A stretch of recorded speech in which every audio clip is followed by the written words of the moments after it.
Dans quelques minutes, le vernissage de l'exposition va commencer à l'atelier Franck Michel.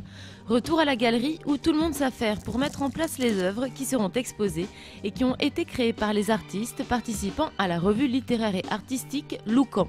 C'est Jérémy Taburki, plasticien et écrivain niçois, notamment connu pour son chat rose, félin aussi mignon que féroce, qui a eu l'idée de créer la revue. Pour cette 3e édition, les artistes ont dû travailler sur un thème imposé, la vague. Loucan, c'est une revue littéraire artistique. À mon sens, c'était un moyen d'offrir un espace d'expression aux créateurs, qu'ils soient plasticiens, écrivains, de toutes les disciplines. Alors, le principe de la revue est participatif, c'est-à-dire qu'il y a un appel à contribution autour d'un thème pour chaque numéro. Et donc, j'ai des écrivains, des plasticiens, des performeurs qui peuvent répondre à cet appel à contribution et envoyer à la revue leurs propositions sous forme de texte, de dessin. Et c'est ce qu'on trouve au final dans la revue. Pour le numéro 3, donc le thème, c'est la vague. Pourquoi ? La vague, bien avant tout parce qu'on est méditerranéen quand on habite Nice, qu'on soit né ici ou qu'on soit né ailleurs.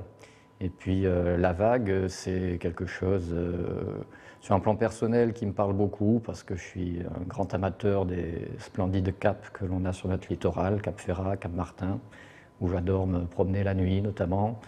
Et voilà, c'est un son particulier, la vague, c'est la puissance des éléments qui vient frapper le roc sous nos pieds.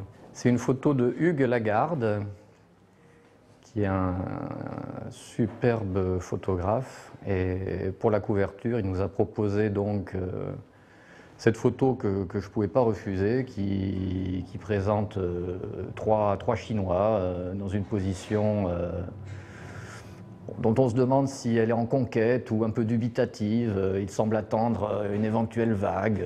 Au loin, il y a un navire de la compagnie locale qui passe. Donc, voilà, elle est pleine de messages qui partent dans tous les sens, cette photo. Alors ici, on a Roxane Petitier qui nous a proposé un travail sous forme de diptyque autour de notions de mouvement et de corps, en mettant en parallèle un objet fossile de la collection du musée de Terra Amata et une humaine d'aujourd'hui. Et donc Roxane Petitier essaye de trouver des liens formels entre la forme de ces fossiles. D'ailleurs, sur cette molaire d'éléphant antique, on peut aussi y voir des ondulations qui rappellent le thème de la vague. Et sur la partie droite de sa photographie, on voit le même mouvement dans les côtes, dans le flanc de son modèle. En dessous ? Ça, c'est un travail de Gilles Michelis, qui est un superbe peintre niçois. Et pour cette œuvre que je découvre aujourd'hui, parce que je n'ai pas orienté le choix des artistes par rapport à ce qu'ils souhaitaient exposer, pour cette œuvre, je pense reconnaître son travail de peinture sur calque. Qui ne connaît pas Moya, l'intérêt de cette toile, je pense, c'est que c'est pas une toile très récente, donc on peut suivre l'évolution du trait de l'artiste au fil des années, avec sa fameuse Dolly au centre et son personnage de Petit Moya dans cet univers qui est désormais célèbre et que Patrick nous fait découvrir à chaque fois. À côté, on a un travail réalisé spécialement pour l'exposition par Elisabeth Morcelet. Donc on reconnaît un mouvement de vague.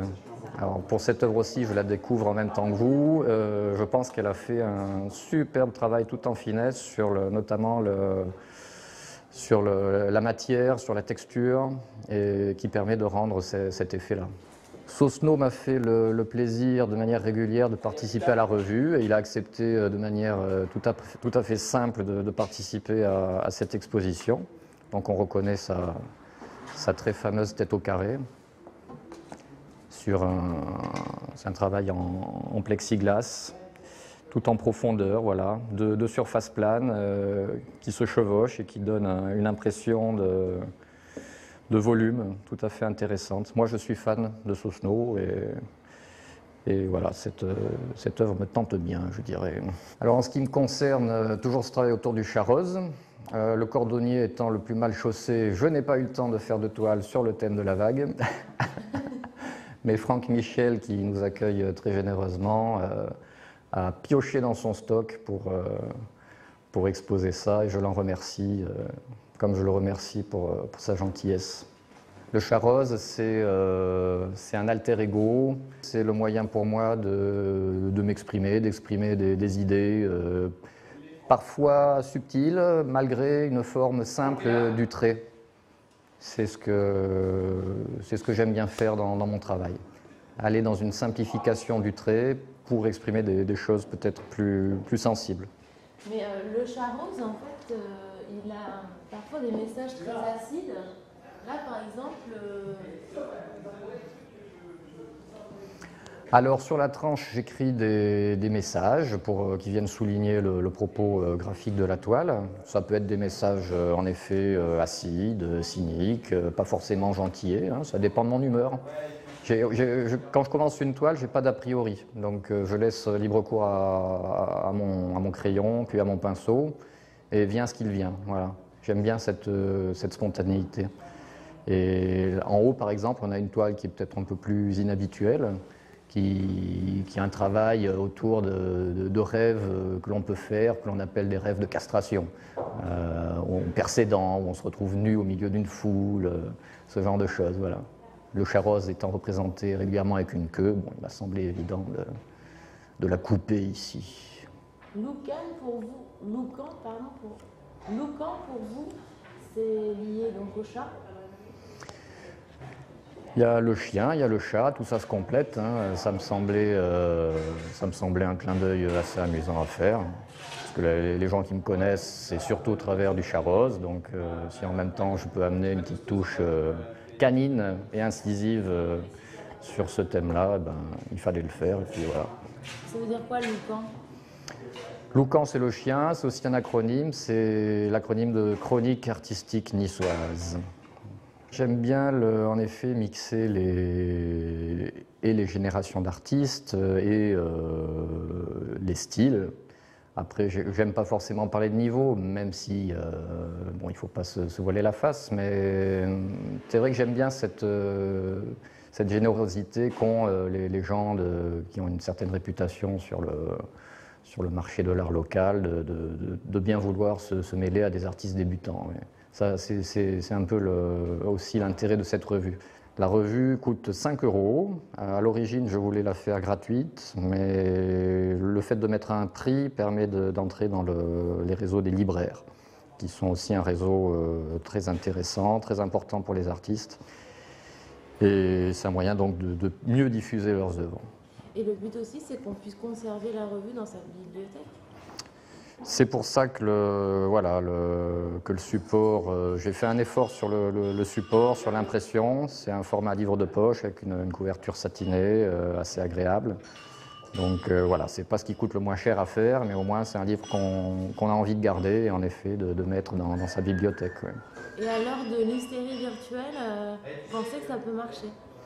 Je pense que ça peut marcher, tout à fait. Oui. C'est vrai que je me surprends moi-même des fois à être au bord du burn-out avec mon smartphone, ma tablette, mes 2 ordinateurs chez moi, plus les horreurs qu'on nous balance à la télé. Donc le livre impose à l'être humain et à la condition de l'être humain un rythme. Et on ne peut pas dépasser ce rythme.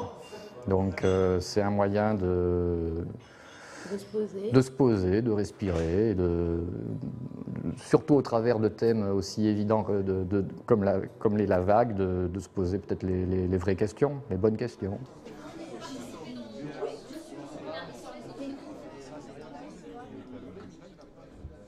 Alors cette vague, elle vous a inspiré? Ah bah oui, mais moi j'ai fait un vague moya en fait. Parce que il faut toujours que je contredis, je fais un peu différent. J'ai mis un vague moya. C'est un moyen un peu bizarre qui est tout déformé, en fait, qui commence à être tout mou. Ça représente quoi pour vous justement ça, la vague?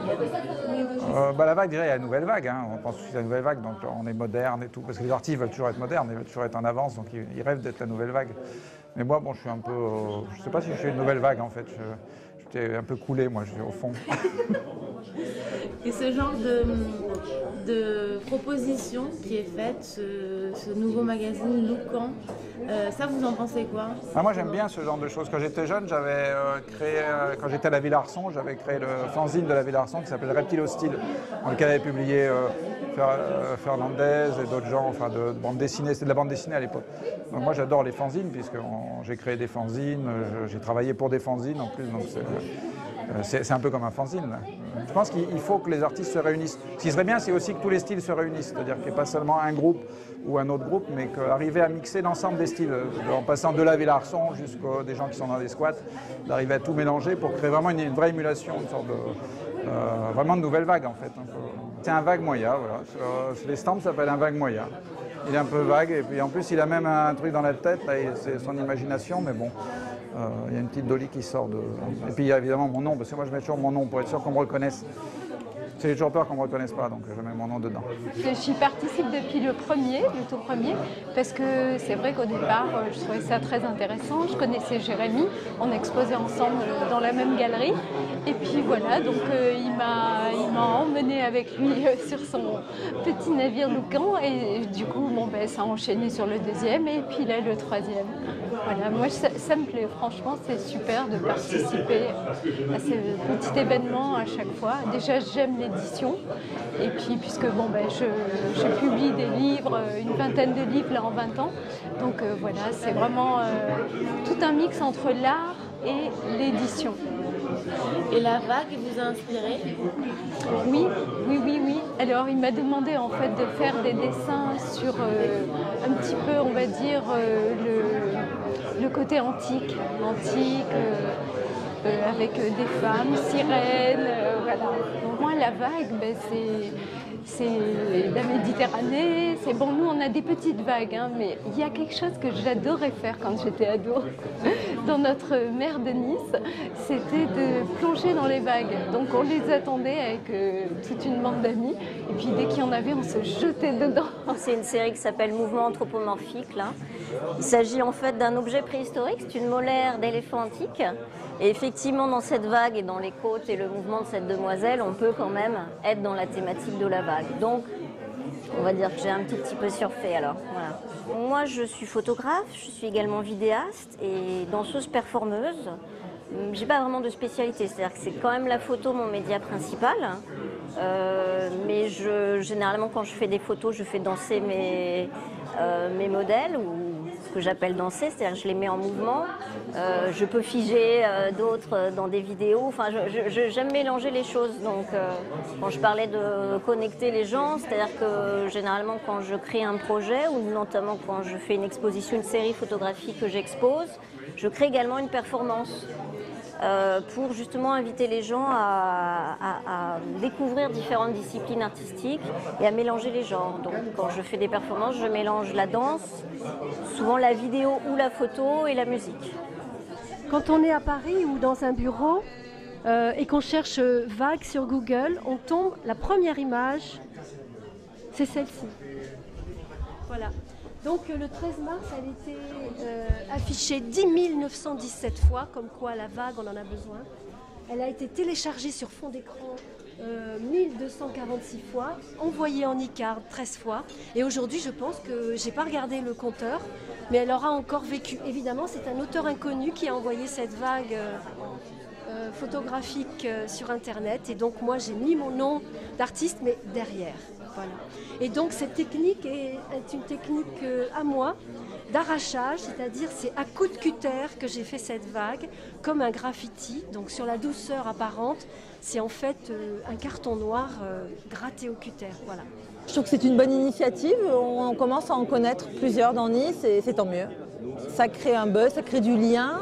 Et c'est vrai que bon, avec les réseaux sociaux quand même, on est tous plus ou moins addicts. Enfin, en tout cas, les gens qui suivent un peu la culture à Nice, on arrive quand même à les suivre. Là, rien que cette semaine, je crois qu'il y en a 4 ou 5. Et ce qui est sympathique, c'est que les gens se connaissent tous plus ou moins. Et puis on essaye de diffuser cette culture, diffuser ces éléments auprès de nouveaux. Nous, on recherche ça, hein, faire passer les messages. Et démocratiser l'art. Que l'art vienne à portée de tout le monde, hein, effectivement, puisqu'on peut acheter une petite revue à 5 €. Il y a d'autres artistes bien connus dans Nice qui font également des œuvres, des aquarelles ou des dessins entre 5 et 10 €. Il y a d'autres lieux comme le Transformer, je veux le dire, où on trouve son bonheur. Et effectivement, au lieu d'acheter un bouquet de fleurs ou une boîte de bonbons, on peut acheter un dessin ou la revue Loucan à 5 € ou une pléiade d'artistes locaux ont pu contribuer à sa sortie. C'est le numéro 3, donc ça prouve que ça fonctionne.